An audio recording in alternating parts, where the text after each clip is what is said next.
Hello, Rita Wallace here, family and parent educator with Wallace Family Ministry. Thank you for tuning into my channel as we go on our journey of the Love Dare on day 7. Okay, we are on day 7 of the Love Dare, and we are just going to hop right in. Love believes the best is what day 7 is, okay? So love believes all things and hopes all things. 1 Corinthians 13:7. A lot of this chapter I'm just going to read, and we're going to go over some key points because this chapter really hit home for me, especially in marriage, especially if you have some disagreements or things that you're trying to work out, learning how to live together. Just some things, it really hit home for me, and it can just apply at any stage in marriage, but we're just gonna hop right in. So in the deep and private corridors of your heart, there is a room, and it's called the appreciation room. It's where your thoughts go when you encounter positive and encouraging things about your spouse, and every so often you enjoy visiting this special place. On the walls are written kind words and phrases describing the good attributes of your mate, and these may include characteristics like honest and intelligent, or phrases like hard worker, wonderful cook, or beautiful eyes. They are things you've discovered about your husband or wife that have embedded themselves in your memory. When you think about these things, your appreciation for your spouse begins to increase. In fact, the more time you spend meditating on these positive attributes, the more grateful you are for your mate. Most things in the appreciation room were likely written in the initial stages of your relationship. You could summarize them as things you like and respected about your loved one.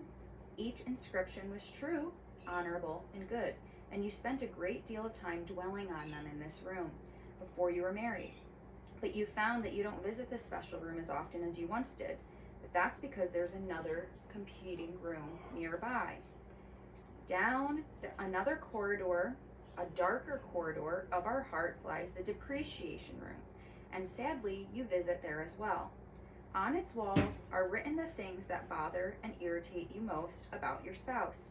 You place these words and opinions out of frustration, hurt feelings, and disappointment of unmet expectations. This room is lined with the weaknesses and failures of your husband or wife. Their bad habits, hurtful words, and poor decisions are written in large letters that cover the walls from one end to another.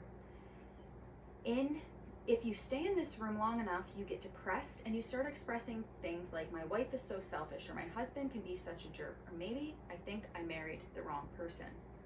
Some people write very hateful things in this room, where tell-off statements are rehearsed for the next argument.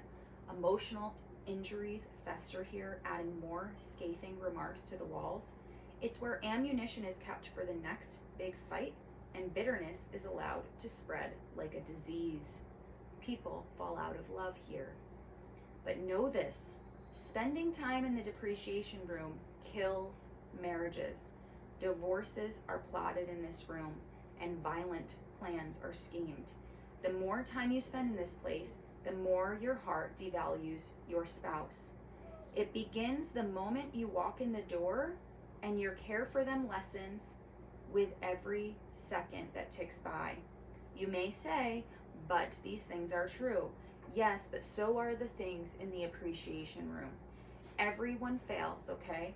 Even you, even me, we all fail, and has areas that needs growth.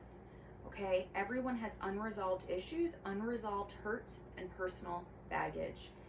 This is a sad aspect of being human. We have all sinned, we all fall short, but we possess this unfortunate tendency to downplay our own negative attributes while putting our partner's failures under a magnifying glass. Let's get down to the real issue here. Love knows about the depreciation room and does not live in denial that it exists, but love chooses not to live there. You must decide to stop running to this room and lingering there after every frustrating event in your relationship. It does you no good and drains the joy out of your marriage. Love chooses to believe the best about people. It gives them the benefit of the doubt. It refuses to fill the unknowns with negative assumptions. And when our worst hopes are proven to be true, love makes every effort to deal with them and to move forward. As much as possible, love focuses on the positive. It's time to start thinking differently. It's time to let love lead your thoughts and your focus. The only reason you should glance in the door of the depreciation room is to know how to pray for your spouse, or maybe how to help them, okay?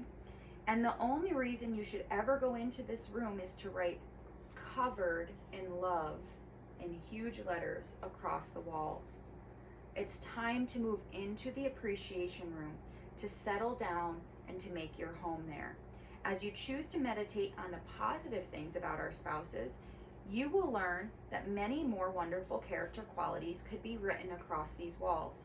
Your spouse is a living, breathing, endless book to read. Dreams and hopes have yet to be realized. Talents and abilities may be discovered like hidden treasure, but the choice to explore them starts with a decision by you. You must develop the habit of reining in your negative thoughts and focusing on the positive attributes of your mate. This is a critical step as you learn to lead your heart to truly love your spouse. It is a decision that you make whether they deserve it or not, okay? So, we have on our board here 1 Corinthians 13:7. That is our verse for the day. And we have, the room that's called the appreciation room. It has good characteristics, what we love about our spouse, positive attributes. It's oftentimes the beginning of our relationships, right? And then we have the depreciation room. This is the room where we put the things that bother us, that irritate us about our spouse, our bad habits, weaknesses, the negatives about them. And we tend to go here more often than we would like to admit, right? So the depreciation room, it kills marriages. It is where evil schemes are planned. It is where we fall out of love. It's where divorces are planned. It's where we become depressed in our marriages, okay? When we focus on these things. What is the real issue? All right, ask yourselves that. What is the real issue? Okay, we're focusing too much on being in that depreciation room, and we're not focusing on learning about more of the positive things for our spouse. We're not learning to believe the best about our spouses, right? And love does not choose to live and linger in the depreciation room, okay? Love focuses on the positive. Write "covered in love" in the walls of the depreciation room. Visit there, pray for your spouse. If you don't pray, look at ways you can help your spouse. You can pray and look for ways to help your spouse, and then leave that room by writing "covered in love." And every time you visit that room, just remember that phrase, "covered in love." My spouse is covered in love, okay? So focus and learn about the things that you love about your spouse, what you appreciate about them. Learn more things about them. They are a book, a lifelong book, where we can just learn about our spouses and rediscover them. Take time to rediscover who they are. We change as people over time. We develop, we learn new things, we mature, hopefully, and hopefully we gain more wisdom. Hopefully we get better as we age, like a fine wine, right? And we don't let the hardships of life make us hard, make us bitter, make us resentful. And we want to make sure that we are believing the best about our spouses in all situations. A lot of times when we're not believing the best and we're constantly going to that depreciation room, that stems back to responses that we were learned or taught or that we experienced in childhood.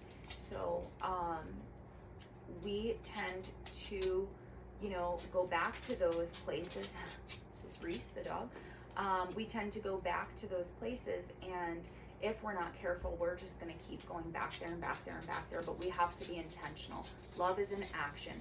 It is something that we're choosing to do. It's not a feeling. Our hearts can be deceitful. When our feelings and emotions, they should not be the thing that guides us. Our heart should not be the thing that guides us. We need to lead our hearts. We need to lead our emotions. We need to lead our feelings. We need to feel them and express them and be able to do that in an appropriate, mature, and wise manner, okay? but we need to lead with love. We need to choose to love. We need to choose to act in love. So that is it for today, guys. Thank you for tuning in. I can't wait to see you for day 8 of the Love Dare for our marriages. And if this is hard for you to swallow, if this is something that is hard for you to do, oh, I forgot the dare. Oh my goodness. Then we need to ask ourselves why. Why is this so hard? Well, if something was not affecting us, if something wasn't true about us and it wasn't affecting us and bothering us, then we wouldn't, like if that wasn't the case, if this wasn't something that we struggled with, then it wouldn't be affecting us. I don't have that problem. It's not affecting me, whatever. I always believe the best about my spouse, right? But it's bothering us, it's affecting us because there's truth to it, right? There's truth to it. It's something that we struggle with, and admitting things and facing them and trying to work on them is, really what we need to do, and admitting them and coming to that realization and giving ourselves grace there, not admitting them from a shameful place, but saying, but yes, this is a place I need to grow in, and I want to grow in, and I'm going to be intentional to do so. That's a place of strength. So for today's dare, I couldn't believe that I forgot to do this. Get 2 sheets of paper. On the first one, spend a few minutes writing out positive things about your spouse, and then do the same with the negative things in the second sheet, okay? And place both sheets in a secret place for another day. There's a different purpose and plan for each. At some point during the remainder of the day, pick a positive attribute from the first list and thank your spouse for demonstrating this characteristic. Okay, so that is our dare. Yes, it might be awkward. It might seem strange to you to say that to your spouse, which it shouldn't, because we should be complimenting our spouses. We should be building them up. We should be encouraging them in their strengths, right? And focusing on those things. But sometimes it's foreign to us because that's not the way that we act or respond on a daily basis, but it should be. So it's something we have to practice. So even if it's awkward or weird, figure out the way you can say that's the most comfortable for you. And sometimes we have to do things that take us out of our comfort zone because that's where growth is. Growth and comfort, I do not believe, are even in the same, they're not even on the same page, okay, of the dictionary, which they're not because they're different letters, but they're like oil and water. They just don't go together. Growth and comfort do not go together. So uncomfortable things that we have to do sometimes is where our growth starts, is where our growth happens. So thank you for tuning in today. Make sure you like my channel. Make sure you subscribe and share me with your friends if you feel that this is something that somebody could benefit from, or you just want to get this information out there and help me teach people how to love and how to soften their hearts towards their spouses through the Love Dare study by Alex and Stephen Kendrick. I love you guys. Thank you so much for tuning in. Take care and God bless. I'll see you tomorrow.